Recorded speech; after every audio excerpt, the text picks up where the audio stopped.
Hello viewers, आज हमारे video का टॉपिक है एक्ने यानी कि मुहासे। और इस वीडियो की शुरुआत हम लोग एक्ने से रिलेटेड एक मिथ से करते हैं, जो ये है कि मुहासे एक उम्र पर सबको होते हैं, जैसे जैसे उम्र बढ़ती है अपने आप ठीक हो जाते हैं और इसमें किसी भी इलाज की ज़रूरत नहीं होती है। तो क्या ये मिथ सही है? हाँ, बिल्कुल सही है, पर ये आधा सच है। मान लीजिए आपके चेहरे पर मुहासे हैं, तो आपके पास दो ऑप्शन है। पहला, आप कोई इलाज मत करिए, खुद ठीक होने दीजिए, और दूसरा, आप सही समय पर सावधानी लीजिए और इसका इलाज कराइए। अब इन दोनों ऑप्शंस में डिफरेंस क्या है? आपके चेहरे पर मुहासे थे, आपने कोई इलाज नहीं किया, खुद ब खुद ठीक हो गए, तो इस बात के 70 to 80% चांस है कि ये मुहासे आपके चेहरे पर गड्ढे यानी एक्ने स्कार दे कर जाएंगे। और इन एक्ने स्कार्स के साथ दो बहुत बुरी बात है। पहला, ये किसी भी मेडिकल ट्रीटमेंट यानी लगाने या खाने वाली दवाइयों से ठीक नहीं होते। और दूसरा, ये आपके अंदर एक साइकोसोशल एम्बरेसमेंट पैदा करते हैं और आपकी social life, self esteem, personality और कॉन्फिडेंस सब डैमेज कर देते हैं। और दूसरा ऑप्शन ये है कि आप सही समय पर सावधानी लीजिए, इलाज कराइए और अपने एक्ने को एक्ने स्कार में बदलने से रोक दीजिए। तो अब मेन क्वेश्चन ये है कि हम कैसे जानेंगे कि हमें कब तक घरेलू सावधानी लेनी है और कब हमें डॉक्टर के पास जाकर इलाज कराना चाहिए। तो ये डिपेंड करता है कि आपके एक्ने की स्टेज यानी कि ग्रेड क्या है। एक्ने की टोटल 4 ग्रेड होती हैं, 1, 2, 3, 4। पर इसको समझने के लिए हमें ये समझना होगा कि एक्ने डेवलप कैसे होता है। एक्ने को एक लाइन में बोल सकते हैं मल्टीफैक्टोरियल डिजीज ऑफ पाइलोसीबेसियस यूनिट, यानी कई सारे फैक्टर मिलकर पाइलोसीबेसियस यूनिट को ऐसे अफेक्ट करते हैं कि उनसे एक्ने डेवलप होता है। तो ये पाइलोसीबेसियस यूनिट क्या है? हमारे शरीर या चेहरे पर जो भी बाल पाए जाते हैं वो इन्हीं पाइलोसीबेसियस यूनिट में बनते हैं। हेयर फॉलिकल में डेवलप होता है और एक नली रास्ते, जिसको इनफंडिबुलम बोलते हैं, पाइलोसीबेसियस ओरिफिन यानी स्किन पोर्स के रास्ते बाहर निकलता है। इन हेयर फॉलिकल्स के बगल में एक ग्लैंड पाई जाती है जिसे सीबेसियस ग्लैंड बोलते हैं, जहां से आयल यानी कि सीबम सीक्रेट होता है। अब फैक्टर्स कौन कौन से हैं? तो टोटल 4 फैक्टर हैं। पहला, जेनेटिक्स। अगर आपके गार्जियंस स्पेशली मदर को एक्ने था तो ज़्यादातर चांस ये है कि आपको भी एक्ने होगा। दूसरा, हार्मोन्स। एक्ने के लिए जो मेन रिस्पॉन्सिबल हार्मोन है वो है एंड्रोजन हार्मोन्स, स्पेशली टेस्टोस्टेरोन। जब कोई बच्चा पैदा होता है तो ये हार्मोन 6 मंथ की एज तक ज़्यादा निकलता है, पर उसके बाद इसका निकलना कम हो जाता है। पर जैसे ही वो बच्चा 13-14 साल की एज यानी जब उसके प्यूबर्टी की शुरुआत होती है, जिसे एडेनार्के बोलते हैं, उस टाइम पर इस हार्मोन का सिक्रीशन बहुत ज़्यादा बढ़ जाता है और सीबेसियस ग्लैंड टेस्टोस्टेरोन के लिए ज़्यादा सेंसिटिव हो जाती है। तीसरा फैक्टर है फॉलिकुलर हाइपरकेराटोसिस। आपको पता होगा कि हमेशा हमारे शरीर से डेड सेल्स बाहर निकलती रहती हैं।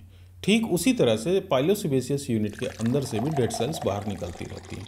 जब प्यूबर्टी की शुरुआत होती है, जब सीबम यानी आयल का सिक्रीशन बहुत ज़्यादा बढ़ जाता है, ठीक उसी टाइम पर इन डेड सेल्स के निकलने की स्पीड भी बढ़ जाती है। और चौथा फैक्टर है बैक्टीरिया, प्रोपनीबैक्टीरियम एक्ने। अब ये 4 फैक्टर्स एक्ने डेवलप कैसे करते हैं?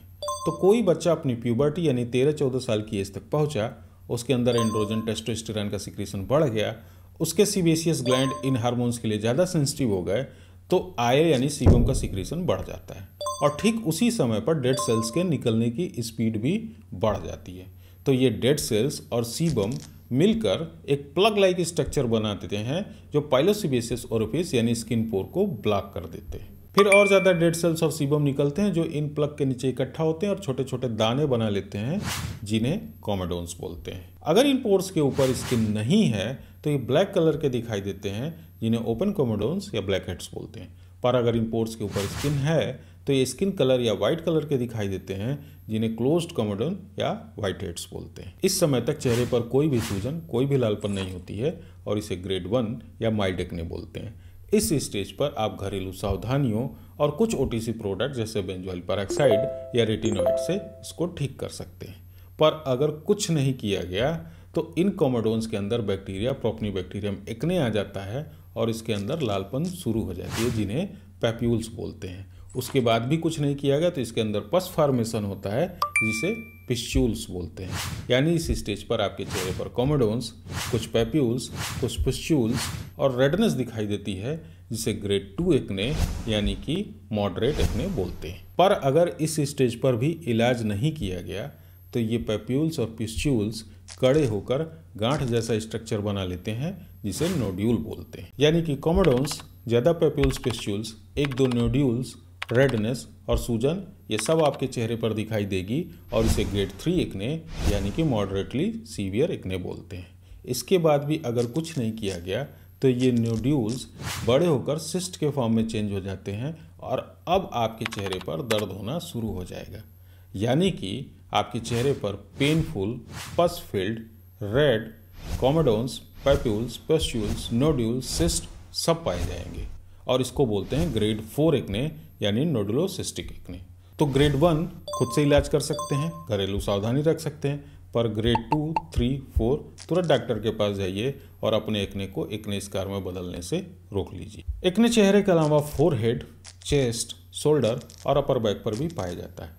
कुछ और फैक्टर्स हैं जो एक्ने को बढ़ाते हैं, जैसे स्ट्रेस, बार बार चेहरा धुलना, बहुत ज़्यादा कॉस्मेटिक या मेकअप का यूज करना या बहुत ज़्यादा पसीना होना। देखिए, एक्ने ट्रीटमेंट का मुख्य उद्देश्य एक्ने ठीक करना नहीं होता है, बल्कि एक्ने को एक्ने स्कार में बदलने से रोकना होता है। तो आई होप मैं आपको एक्ने का बेसिक डिटेल समझा पाया होऊंगा। नेक्स्ट वीडियो में हम ये देखेंगे कि इन 4 फैक्टर्स पे कौन कौन सी मेडिसिन वर्क करती है और एक्ने का प्रॉपर ट्रीटमेंट क्या है। अगर इस वीडियो से आपको कोई भी हेल्प मिलती है तो वीडियो को लाइक, सब्सक्राइब, शेयर जरूर करिएगा। अगर आपकी कोई क्वेरी या सुझाव हो तो कमेंट बॉक्स में ज़रूर बताइएगा। खुश रहिए, स्वस्थ रहिए, मुस्कुराते रहिए।